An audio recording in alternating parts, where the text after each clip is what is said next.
নমস্কার, শুভ সকাল। শিকতাস লাইফস্টাইলের নতুন একটা ভিডিওতে সবাইকে অনেক অনেক সুস্বাগত জানাই। আশা করছি যে যেখান থেকে ভিডিওটি দেখছেন না কেন সবাই অনেক অনেক ভালো আছেন আর সুস্থ আছেন।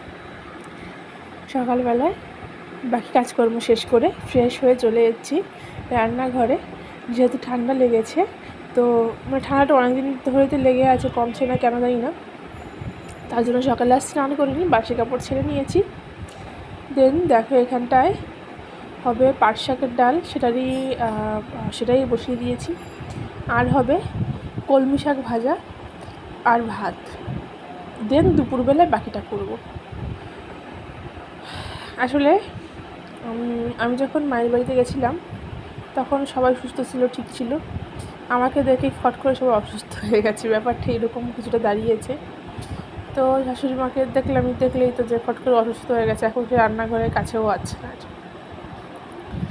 যখন ওনার শরীরটা খারাপ লাগে তখন আমার রান্না খুব ভালো লাগে, বুঝলে তো। এরপরে যখন শরীরটা ঠিক হয়ে যায় তখন আর আমার রান্না ভালো লাগে না। তখন নুন বেশি হয়ে যায়, ঝাল বেশি হয়ে যায়, মিষ্টি কম হয়ে যায়, তারপর ঝোল বেশি হয়ে যায়, কম হয়, ইত্যাদি ইত্যাদি অনেক প্রবলেম। ঠিক আছে, অসুস্থতার সময় আমার খাবার ভালো লাগে, যখনই গায়ে শরীর শক্তি ফিরে আসে তখন আর ভালো লাগে না। ওই কথায় আছে না, যখন অন্তর্দৃষ্টি ফিরে পায় তখন আগে তার লাঠিটাকে দূর করে, ব্যাপারটা সেরকম। তো দেখো এদিকে পাট শাকটা বসিয়ে এদিকে কলমি শাকটাকেও বসিয়ে দিয়েছি। আজকে এটাকে একটু পেঁয়াজ দিয়ে করছি। কলমি শাক পেঁয়াজ রসুন আবার এমনি ফোড়ন ছাড়াও, পেঁয়াজ রসুন ছাড়াও করা যায়, খুব সবভাবেই ভালো লাগে খেতে। দেখো পাট শাকের ডালটা এরকম শুকনো শুকনোই হবে, এটা খেতে দারুণ লাগে। আর কি বলতো, কেন জানি না এখন বারবার অসুস্থ হয়ে যাচ্ছে, আগে এত অসুস্থ হতাম না আমি। হয়তো বা কাজের চাপটা বেশি, মানসিক টেনশন আছে, বয়স বাড়ার সঙ্গে সঙ্গে না প্রচুর প্রবলেম চলে আসে, এত প্রবলেম আর ভালো লাগে না, জানো তো। আমি না ফেড আপ হয়ে যাচ্ছি এখন।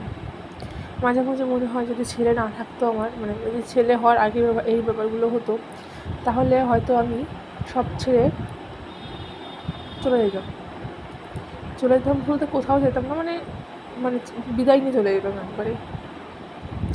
ভাল লাগে না এত প্রবলেম, জানো তো। আমি একটা শান্তিপ্রিয় মানুষ, শান্তিতে থাকতে ভালোবাসি, মানসিক অশান্তি নিয়ে আমি বাঁচতে পারি না একদমই।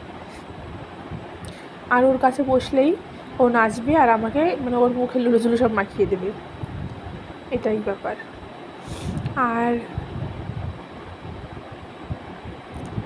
কিছু একটু বলতে যাচ্ছিলাম, ভুলে যাচ্ছি।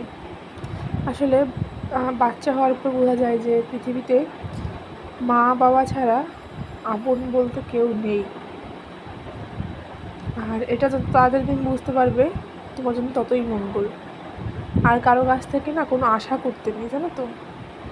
আর এদিকে দেখো আমার কতটা ভুলো মন, আমি আলু বেগুনটা না ভেজেই এদিকে মাছটাকে বসিয়ে দিয়েছি।